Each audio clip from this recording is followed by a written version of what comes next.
1924 did not start out right for Belle, to put it mildly. But almost as soon as Belle's name was cleared with the help of Geller's confession, she was back at work. She finished filming her role as Mrs. Perlmutter in Hollywood with Potash and Perlmutter, that also starred Norma and Constance Talmadge, and Alexander Carr, who plays Perlmutter. She then did a cameo in the film Hello Frisco, a short comedy starring Bobby Dunn, and had many film stars, including Belle drop by for a short cameo role, which included Antonio Marino, Bebe Daniels, Barbara Lamar, and even Rin Tin Tin. Both films were released in 1924 and would be her only two appearances on film that year. After getting the news from her lawyer that she would have to wait for her divorce from Macy to be finalized, she then went back to San Francisco to the theater stage. She didn't stay there for very long. She dropped by a movie lot that was casting for a new film, and according to newspapers of the time, director Ralph Ince saw her and knew she would be perfect for one of the characters. So he cast her as Amy Dale, the frivolous mother in the film Playing with Souls, which would later be released in 1925. The film would also co-star Clive Brook, Mary Astor, and Jacqueline Logan. But Belle had no time to rest, as Samuel Goldwin at the same time cast her for his movie His Supreme Moment, starring opposite of Blanche Sweet and Ronald Colman. That movie would also be released early in 1925. The other movie she would start filming while she was getting the all clear, as it were, to marry Fred, ironically had the title If Marriage Fails, another film that would be released in 1925.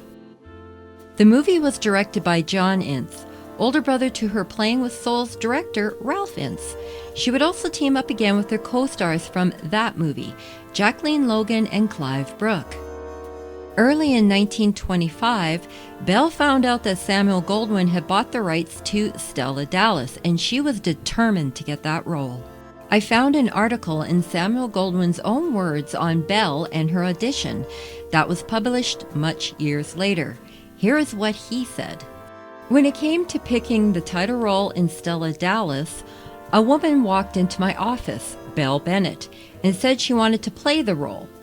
She said she had read the book and she knew she could play it and wasn't being given a chance in Hollywood because she was playing straight, like a good girl, as she was, and wouldn't go out with the fellas no matter how important they were.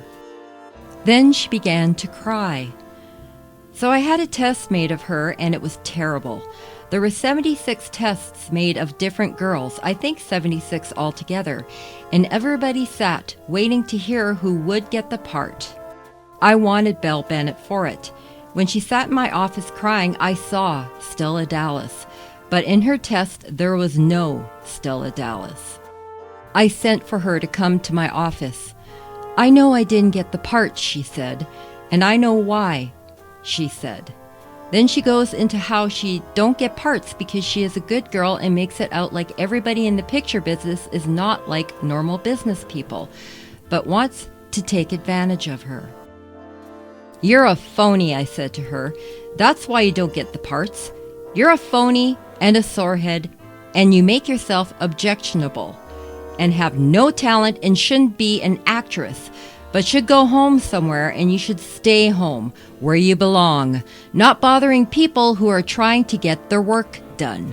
Oh, I gave it to her good. I spoke to her like I never spoke to anyone in my life, and she got sore and started giving it to me. Boy, did she give it to me. In the middle of her screaming, I say, now, that's what I want to see when you go downstairs for your screen test. Give it to the camera the way you give it to me, and the contract is waiting in my drawer. Now, in this interview, Goldwyn recounts how Belle was saying she wasn't getting the parts because she wasn't going out with the right fellows because she was a good girl. So that sort of stuff was happening in Hollywood a very long time ago. But what from Goldwyn said in his own words, she finally beat the 76 other actresses to get the role that would define her career. In March of 1925, I found an article about her father's farm in Malacca, Minnesota, which she inherited after her father's passing. I could find no death certificate, but he was sick before her wedding and must have passed on soon after. Just to show that they do have big hearts. Belle Bennett exemplifies the fact that theatrical people care for their own. The actress houses a number of old and broken down actors and actresses on her farm at Malacca, Minnesota. She calls it Romer's Ranch. There are dormitories for men and women, each accommodating 100, and the inmates have their own theater, in which they revive all the old shows they played under Belle Bennett, her father. Belle hired staff and kept on those who were there when her father was alive, while she and Fred stayed in California. Belle then moved her son William, Billy, in with her and Fred, still known as just a relative or her brother, and Billy was going by the last name of Bennett, not Macy. Their home became a playground for the neighborhood children, and there was always kids around, including children of some of the other stars. Billy would be 16 and Theo would be turning 19 soon, but he stayed out on the farm for now. Belle was enjoying her life with Fred and enjoying the successful openings of her recent films. She was done with rehearsals and started what would be known as her best work on screen. She was happy, but life was about to hit Belle with another blow when she least expected it. While filming her role on Stella Dallas, her son Billy hurt his arm during a school football game. At first, the coach didn't seem concerned, so no doctor was called in and life went on as usual. But then Billy became very ill and was bedridden. Belle, committed to the studio, had to go to the set due to the contract she signed, and Billy stayed at home with the nurses and Fred. When Billy wasn't getting any better, he was rushed to the hospital. It was 10 days after the accident on the football field. It was found out he had an actual break in his arm.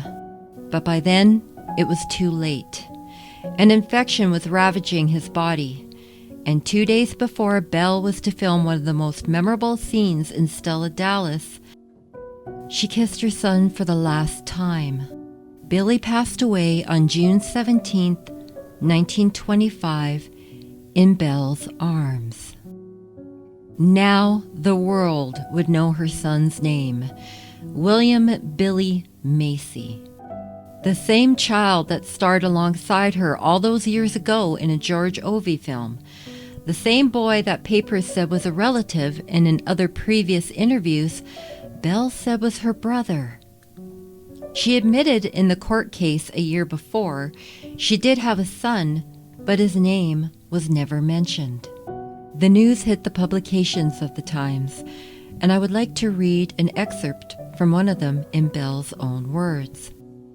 "My boy always wanted to call me Mother," she says. "He hated the name of Belle Bennett, and so did I, but I was afraid to admit my age. When my boy was in the hospital dying, I went to him. I got down on my knees and prayed to God to save him. I promised in prayer that I would give up the movies, go out on the farm, anything, if I might have my boy. But I promised it all too late. He died in my arms with the word mother on his lips." The article goes on to say, Belle Bennett is at work on the picture, but every evening when she leaves the studio, she drives to a cemetery here and spends a few minutes beside a new grave. She is paying the price with the help of a lad who wasn't allowed to say mother. Billy would be buried at Valhalla Memorial Park in North Hollywood, Los Angeles, California. One item that none of the articles mention is Belle was coerced into signing a 5-year contract with Goldwin as her son was being operated on.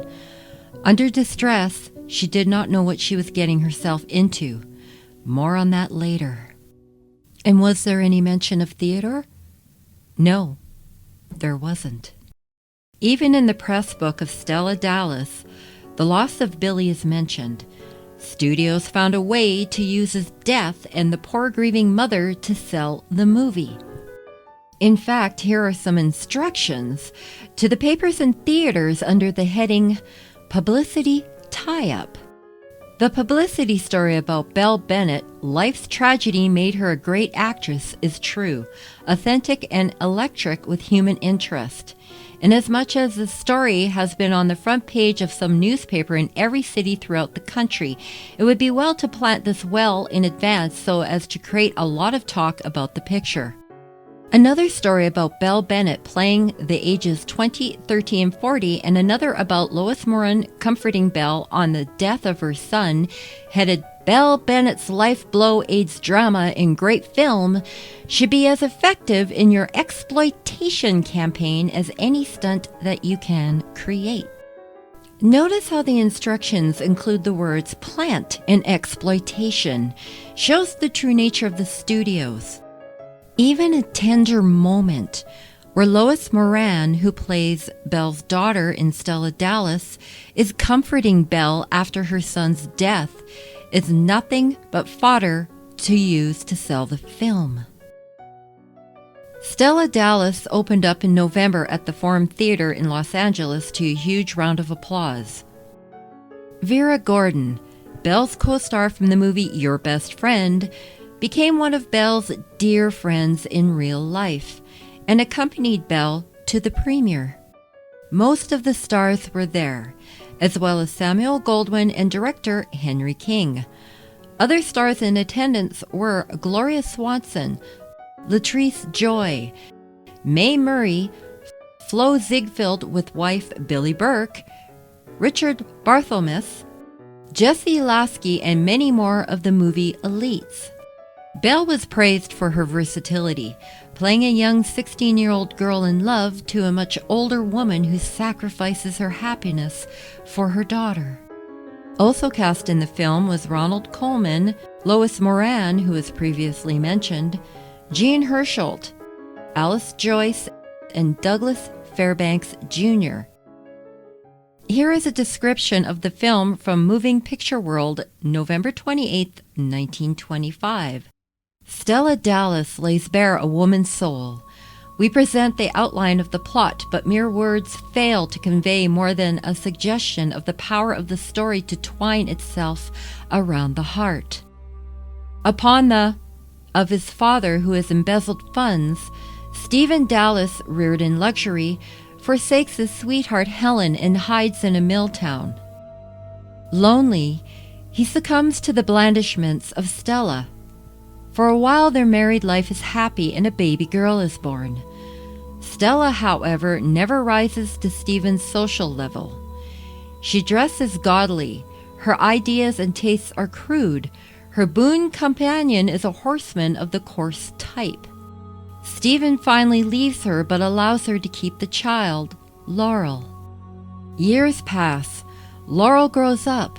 Stella is brought to the realization of the fact that she is a drag on Laurel, who takes after her father. Stifling her pride, she agrees to divorce Stephen so he can marry Helen, now a widow, to provide Laurel with the proper home and mother. But Laurel refuses to leave her own mother. Stella, deciding that no sacrifice is too great for her daughter's happiness, hunts up her friend Ed, now a drunkard, and tells Laurel she is going to marry him and send her to visit her father on the plea that she and Ed are going away for a year.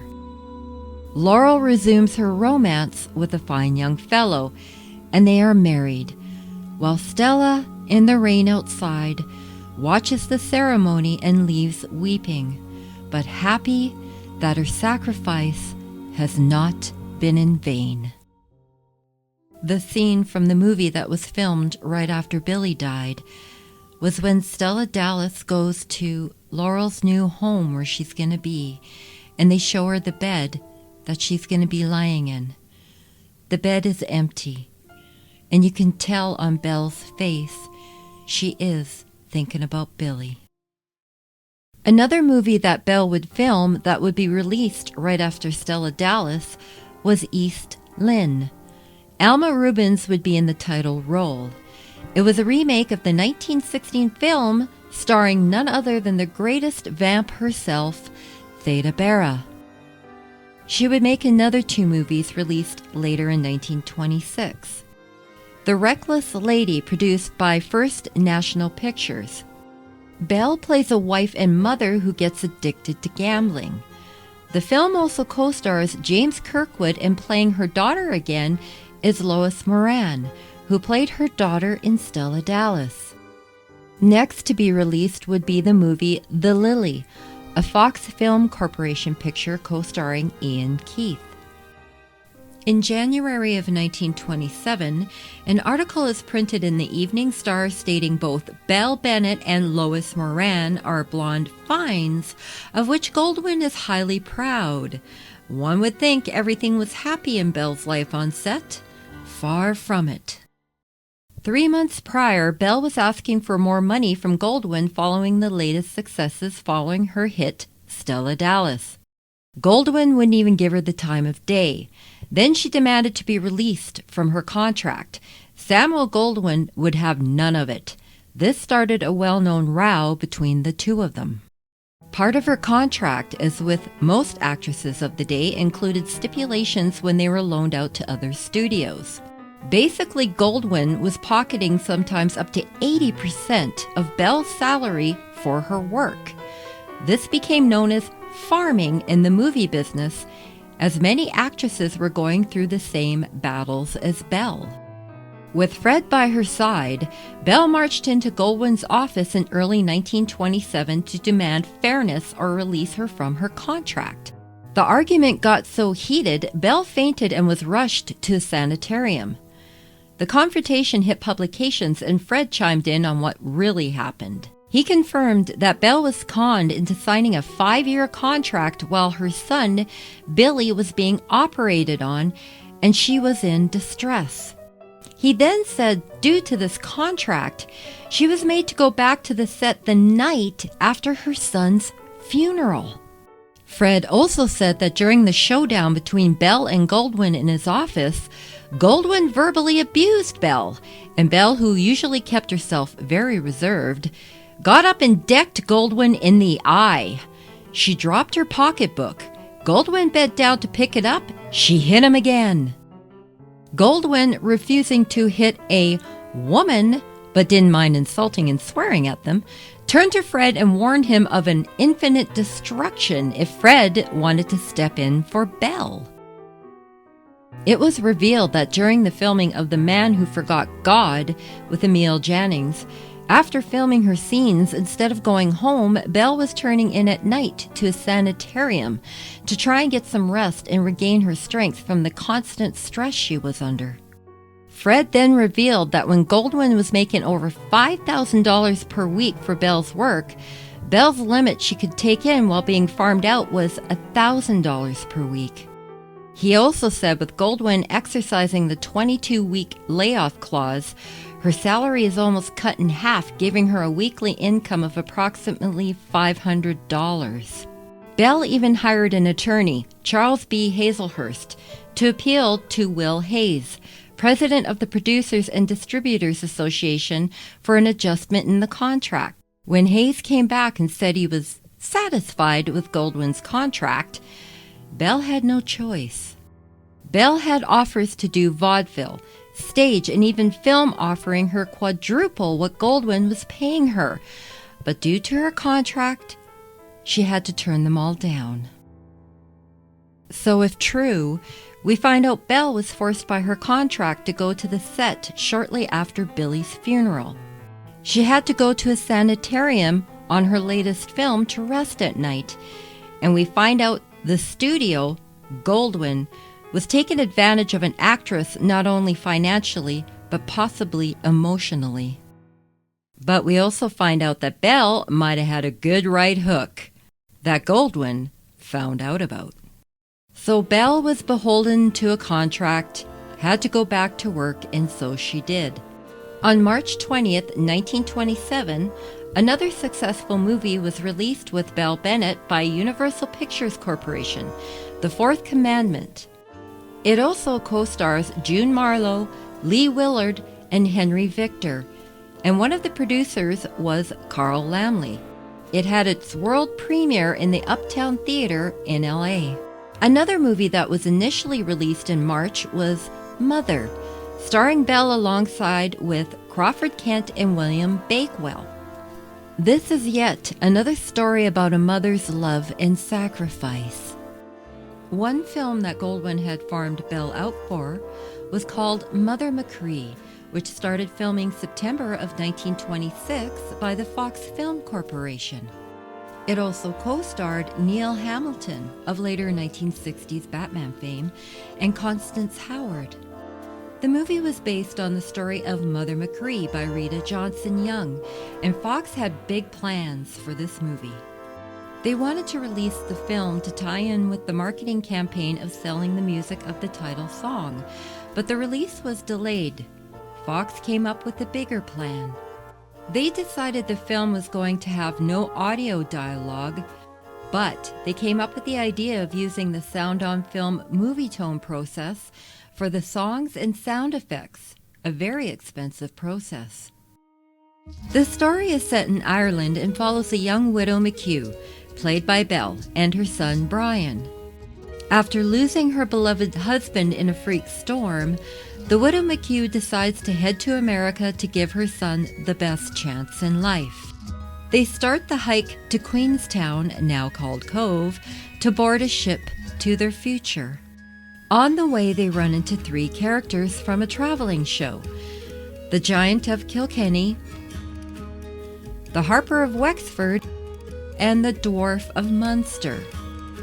The trio decides to escort the widow McHugh and son to their journey to the port at Queensland. After arriving in America, the widow McHugh roams the streets with Brian, looking for a room to rent, and soon the money runs out and they are living on the bare minimum. That's when the trio reappears outside their door, after deciding to try their luck in America as well, and they landed jobs in a circus sideshow. The Giant, after finding out about the widow McHugh's money troubles, tells her about the sideshow half-lady, that she broke her leg and the job at the sideshow is there if she really needed the money. The widow McHugh takes the job reluctantly, and although embarrassed, knows she must do it for the welfare of her son. Soon she makes enough money to send Brian to a good school. But after the principal and others find out the truth about her job, Brian is expelled. Through heartache, she realizes she now must give up her son so he can have a good life. And the principal adopts Brian, and the widow McHugh disappears, never to embarrass her son again. She becomes a housekeeper for a wealthy family and raises their daughter Edith from a child into a young woman. Edith meets a boy at school, and they grow up as good friends but secretly fall in love, although she is promised to someone else. This young man comes over for a visit, and here movie audiences would hear the song Mother McCree for the first time, sung by Neil Hamilton. Love the dear silver that shines in your hair, and the brow that's all furrowed and wrinkled with care. I kiss the dear fingers so toil-worn for me. Oh, God bless you and keep you, Mother McCree. Belle, the widow McHugh, wells up with tears after hearing the song. When Edith introduces the young gentleman to her mother as Brian Van Stutteford, the widow McHugh fully realizes this is her son, Brian, and the song is about her, and she almost faints. Brian, who is standing beside her, does not know that she is his his mother.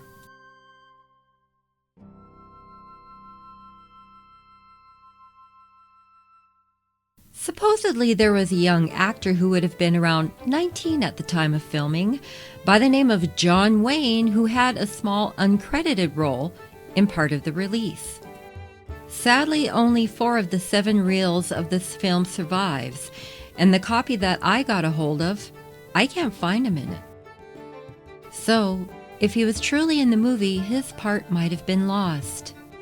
The movie was first previewed in May of 1927 in a private screen at a Fox sales convention in Atlantic City, with the addition of the Movietone process, but that version was not yet released to the public.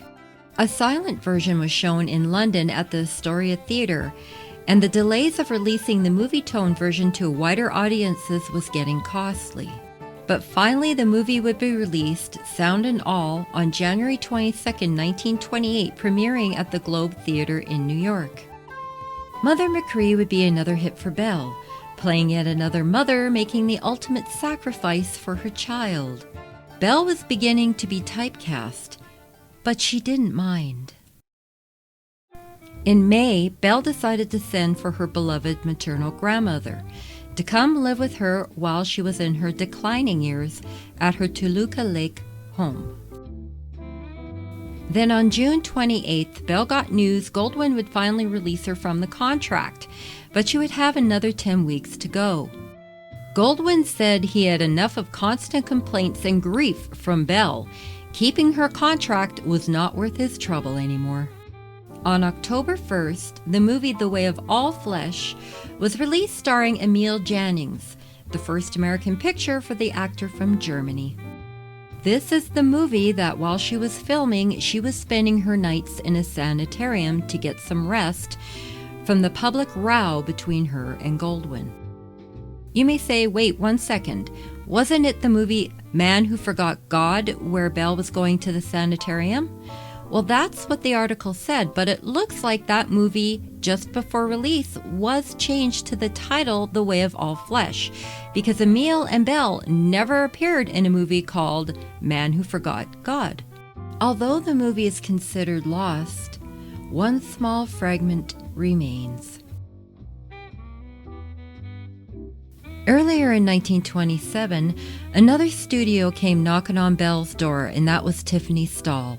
They wanted her to do some pictures for them. The first one was Wild Geese, that premiered on November 15, 1927. The movie was based on a novel by Martha Ostenzo, who immigrated to Manitoba, Canada as a child and ended up moving to New York City. The movie also stars Eve Southern, Russell Simpson, and Jason Robards Sr. This would be yet another movie for Belle that had a very successful run.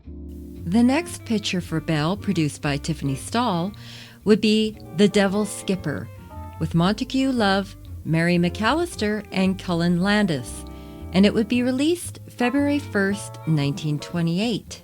Also in February of 1928, Belle got word that D.W. Griffith wanted to direct her in his next production, and Belle saw this as a great opportunity, as she always thought Griffith was one of the greatest directors of all time, so she jumped on board. She started to the set almost immediately. There was no slowing down for Belle. Another movie would be released in March, The Sporting Age, with Holmes Herbert, Carol Nye, and produced by Columbia Pictures. Then in April of 1928, she was told that John M. Stahl was writing a story that he wanted her to star in called America's Sweetheart, not getting that confused with the nickname of Belle's friend, Mary Pickford. However, this movie sadly did not make it in front of the cameras, but it didn't seem to upset Belle too much, as she was getting ready to go to the premiere of her next movie, The Devil's Trademark, co-starring Ina Gregory, William V. Mong, and William Bakewell, and produced by a production company called FBO, Film Booking Offices of America. And speaking of Mary Pickford, it was around this time that Belle was approached to appear in another big production on film by none other than Douglas Fairbanks. But Tiffany Stahl was not done with Belle.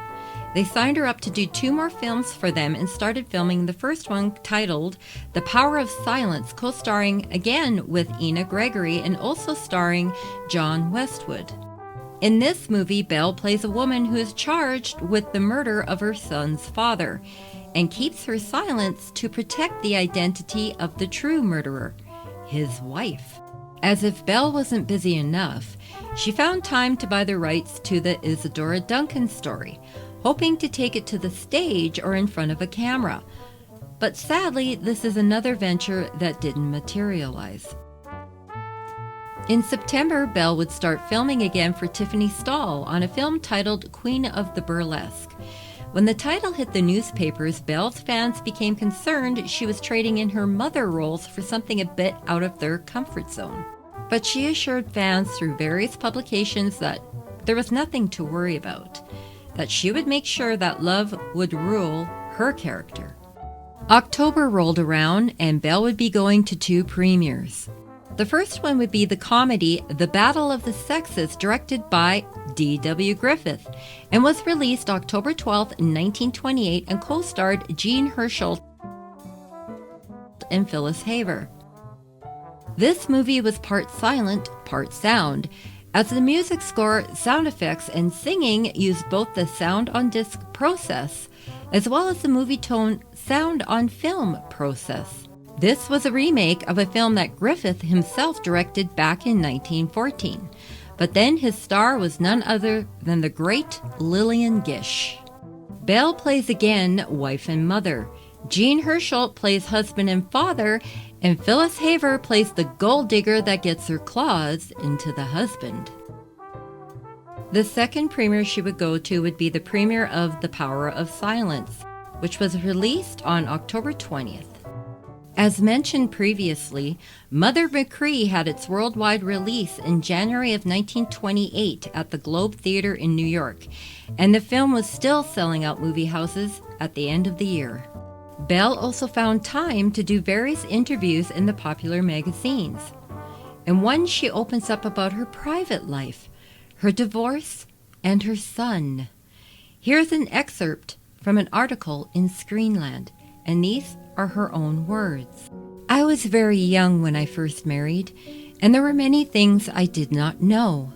I was probably as much to blame as my husband for our unhappiness. I don't know. He objected to my work, and I objected to being left so much alone. After we were divorced, I made a grave mistake in trying to idolize him in my son's eyes. Every birthday and Christmas, I sent gifts were supposed to come from the father my boy hardly remembered. He just knew that he was big and handsome, and I tried to build on that foundation, a father whose tenderness never failed. But when the child was near death, he only called for his father, and it was my punishment to realize that because he did not come, the child blamed me. His father had married again, and so had I. Both my present husband and I implored my boy's father to see him again before he died, but so determined was he never to face me again that he thought we were not telling the truth. He wouldn't believe even the wires the doctor sent. When the death notice was sent to him, he sent me a wire full of contrition and ended up by saying he would never forgive himself.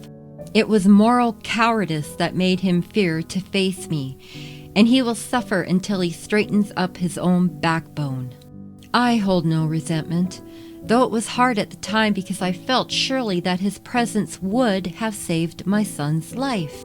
But again, I was to blame too, because I shouldn't have sent those presents. Here Belle is actually talking about Howard, which in fact was her second husband, and of course Billy, her son.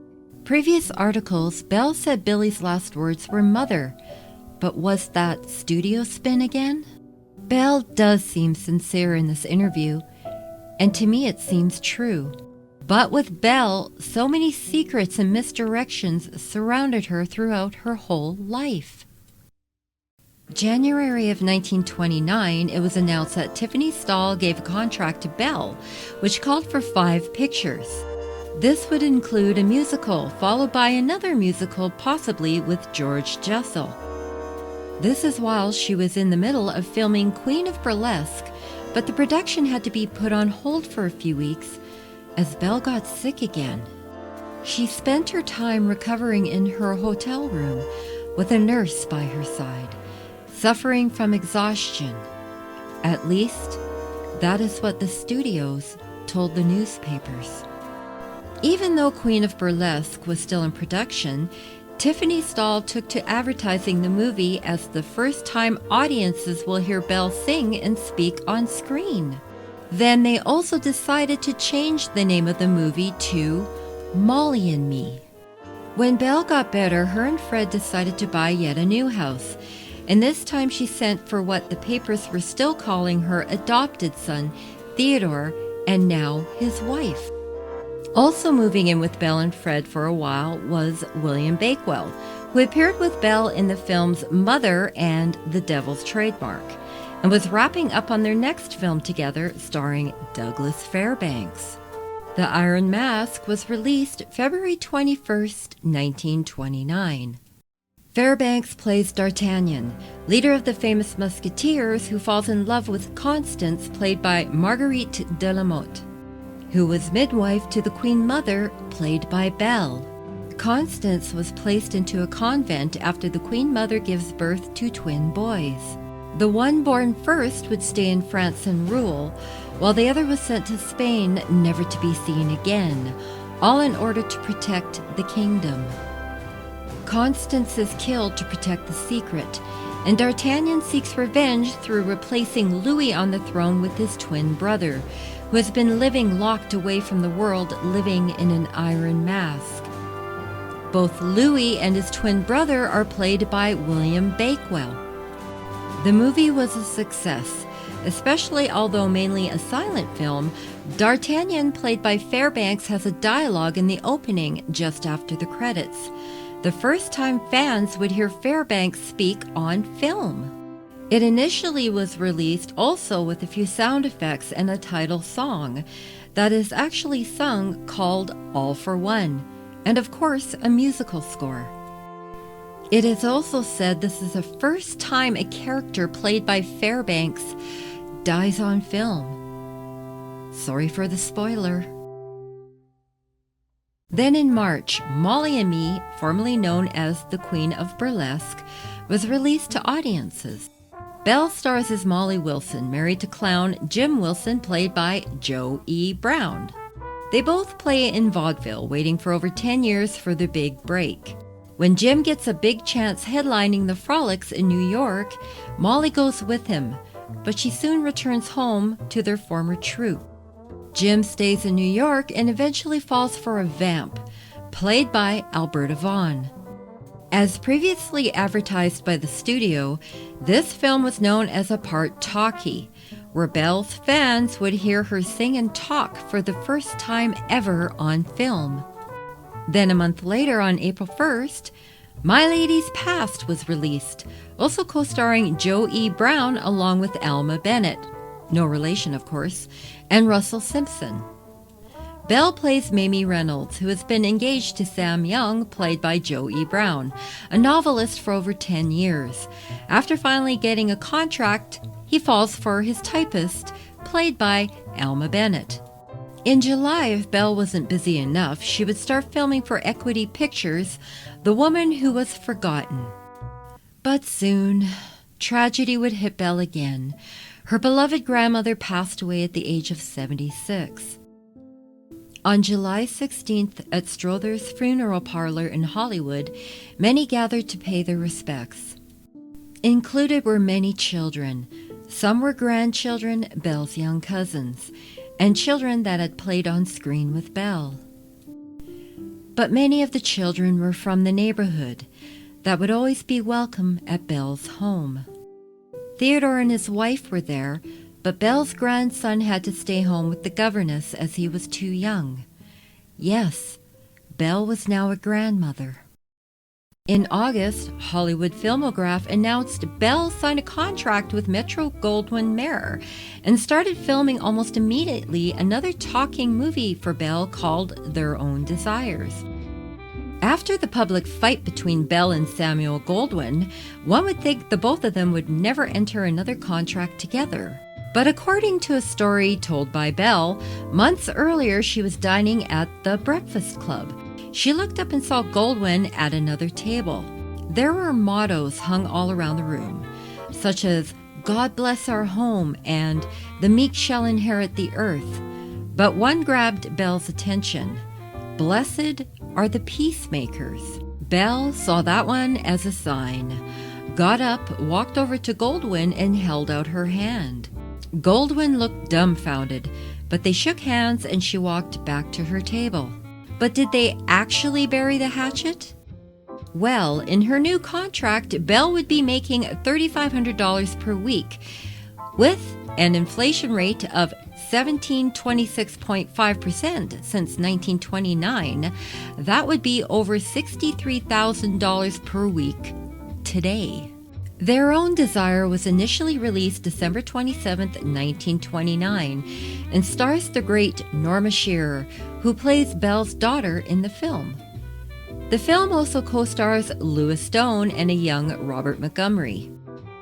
Norma plays Lally, who is bitter over the divorce of her rich father and mother and becomes hateful towards men, until she meets Jack, played by Robert Montgomery. She falls head over heels in love with him. But things get complicated when she finds out that he is actually the son to the woman her father had the affair with. Sally, you'll be seeing her.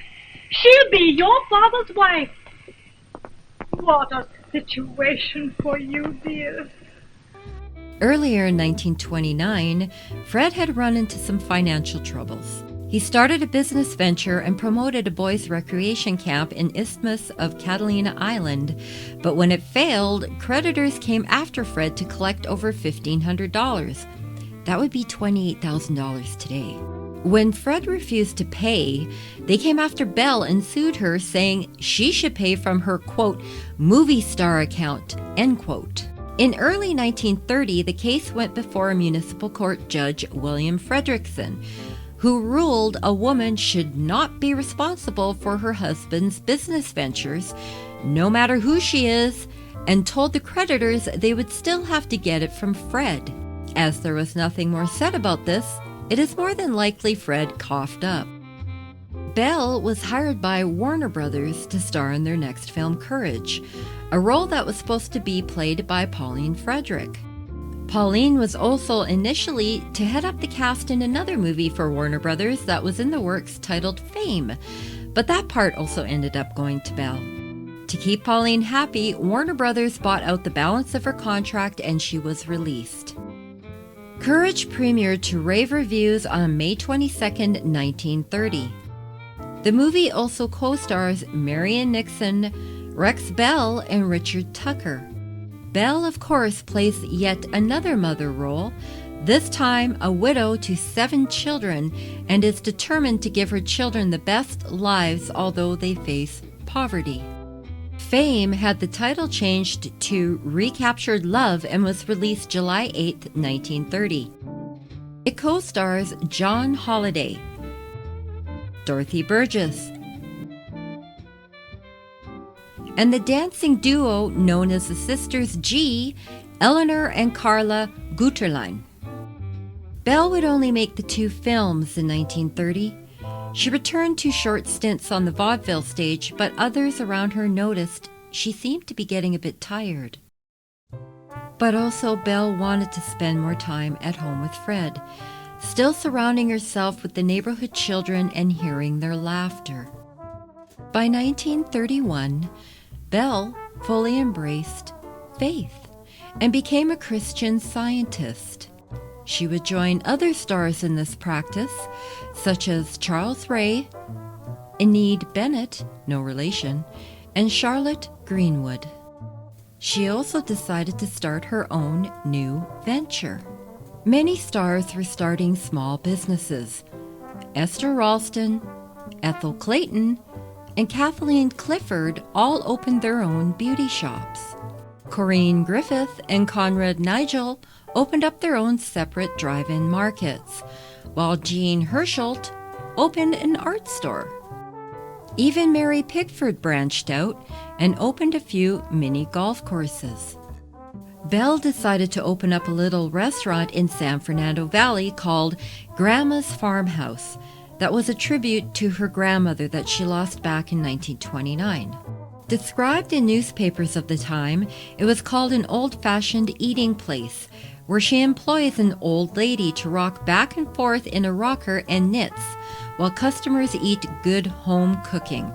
Belle wanted to make a true home away from home for guests, where they would feel like family. Then Belle found the stage calling her again. She would appear with 5 other RKO vaudeville acts at the Lyric Theater in Indianapolis, where she headlined in the comedy Lady Taylor Waitress, playing in yet another mother role. While at the Lyric Theater, arrangements would be made where Belle would host mothers from Indianapolis, 50 years and older, to a special day at her show. Mothers were asked to write Belle, care of the theater, with their intention to attend, and would be put on a list as Belle's special guests. They were asked to include their age, as the eldest mother would be brought up and introduced to the audience and given a big bouquet of flowers by Belle. So many letters came in such a short time, staff of the theater couldn't open them all. Just over 200 mothers ended up attending. Belle then got word that RKO Pathé Pictures wanted her to be in their next movie. She headed back to the movie set to start filming the comedy The Big Shot. Top billing would go to Eddie Quillan, Maureen O'Sullivan, and Mary Nolan, but Belle didn't mind. She was happy to be in front of the cameras again. Big Shot was released December 31st, 1931. The film came at a good time as Belle's restaurant started to lose money, and sadly, she had to close it. It was once said that Belle had 2 loves, children and flowers. She grew a beautiful garden at her estate, but also set up a playground open to all children in the area to use. In her home, she opened up a playroom and a children's library, where children whose parents were in the industry were welcome to visit. It was reported the largest number of children she had visiting the playground and her home at one time was 47. In January of 1932, RKO Keith Theater in Washington planned to showcase some vaudeville acts and reached out to Belle. She accepted. After a few weeks, she was then approached by Lowe's Theater in Pennsylvania to headline in some of their vaudeville programs. As the movie studios seemed to stop courting Belle to be in their pictures, she decided she would concentrate on the stage full-time. On May 27th, while rehearsing on stage in Pennsylvania, Belle collapsed. She was first taken to a home of some friends to rest, but later ended up at a Harrisburg hospital, where the news reported she was resting comfortably. Publications were stating this was all down to exhaustion. The truth was, Belle was not well. Doctors pushed her to have an operation, but she only agreed to a blood transfusion, depending on her faith to get her through. At least that's what the papers reported. But behind the veil of secrecy, Belle had no choice but to be operated on. She stayed in the hospital to recover for a few months. When she convinced the doctors she was feeling better, the actress insisted on going back to work. Newspapers said next she would go to New York to appear on stage there, but would end up in the hospital yet again. Fred flew out immediately to be by her side. Later, doctors decided that Belle should be flown back to Los Angeles to attend a hospital there. Fred stepped in and said no, she was going to go home. There was something about her diagnosis that Belle, Fred, and their friends were keeping away from the public. The newspapers continued to call it an ailment and a result of her nervous breakdowns and exhaustion. On September 17th, a special transport airplane was arranged to fly Belle in her hospital bed, accompanied by nurses and Fred. Awaiting Belle at the airport in L.A. was her friend, Mary Pickford. Mary had one of her limousines especially fitted to hold a stretcher so Belle could be transported comfortably, with Mary, Fred, and the nurses accompanying her. Belle was taken home, but after a few days, she was rushed to the Cedars of Lebanon Hospital, where she was put under the care of a Dr. Leon Tiber. Newspapers reported she was suffering from various stomach ailments caused again by her nervous breakdowns and exhaustion.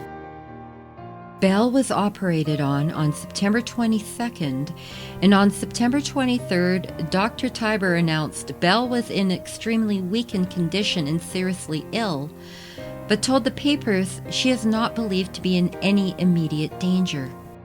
He was not telling the truth, and he knew it. Those closest to Belle knew it.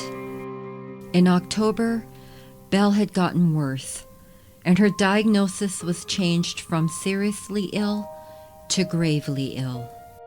Secretly, famous friends would come to her bedside to spend time with her, including Mary Pickford.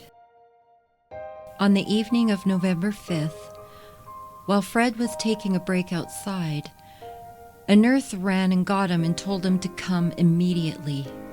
As Theodore and Fred held Belle's hands, the curtain closed for Belle the last time. Belle lost her fight, and it was 9:45 p.m. She passed away. Dr. Leon Tiber stated her cause of death was carcinomatrosis, a form of cancer which spreads throughout the body and causes many tumors. Her doctor said this may have been accelerated due to her work schedule, stress, and subsequent nervous breakdowns. The truth was out. Belle may have suffered a nervous breakdown, but her other ailments reported by the news earlier was indeed cancer that she had been battling for years. In September, when arrangements were being made to bring Belle home, Fred and all those that loved her knew she was coming home to die. Belle and those close to her managed to keep her actual condition out of the papers for a long time, so she may have some privacy in her battle and to have some dignity in the end, so she could spend her last days as private as possible with those that loved her, and rightfully so. A stark contrast to the legal fight she had so many years ago that was being played out in front of the public, and when many of her secrets came to the surface. And privacy for a woman who spent her whole life since a baby on the stage and in the spotlight. It was said that Belle had passed before Fred could complete her funeral arrangements, which had been started a few months earlier before her death, but some say he just didn't have the heart to complete them. That's when her family and friends stepped in. A memorial followed by a funeral was held for Belle 2 days later on November 7th at Valhalla Memorial Park Cemetery. Some of the people to attend in her small group of family and friends were Mary Pickford, famed Canadian-born director Sidney Olcott, Jean Hersholt, who appeared with Belle in Stella Dallas and Battle of the Sexes, Thelma Todd, Norma Shear, Zazu Pitts, Russell Simpson, who appeared with Belle in Wild Geese, and Joe E. Brown, another co-star that became a friend. Those that couldn't make it, such as Gloria Swanson, William Randolph Hearst, and Marion Davies, sent huge floral arrangements. When the memorial had ended, only her family remained around the grave as she was lowered into the ground. It was a chance for her family to say goodbye privately to a wife, to a grandmother, to a mother. On December 18th, it was reported after a petition for administration of her will was filed, Belle left an estate of $5,000 and donated most of her previous fortune to various charities, mainly to those that would benefit children. She left the estate to Fred and Theodore. Even after her death, the misinformation of Belle's life continued about her family, about her background and beginnings, and even the identity and birth origins of her children. Belle was a survivor, although the horrible disease that takes so many still today claimed her in the end. She overcame a childhood in the spotlight, possible abuse, and those around her taking advantage at an early age. She survived the trauma of losing a child at the age of 13, then again with the loss of William, Billy. The secret surrounding his true identity and not allowing him to call her mother in public haunted her for the rest of her life. But she became known as Mother to many children on and off the screen, perhaps in hopes of becoming the mother she wanted to be. A woman perhaps since, as a small child, searched for unconditional love her whole life.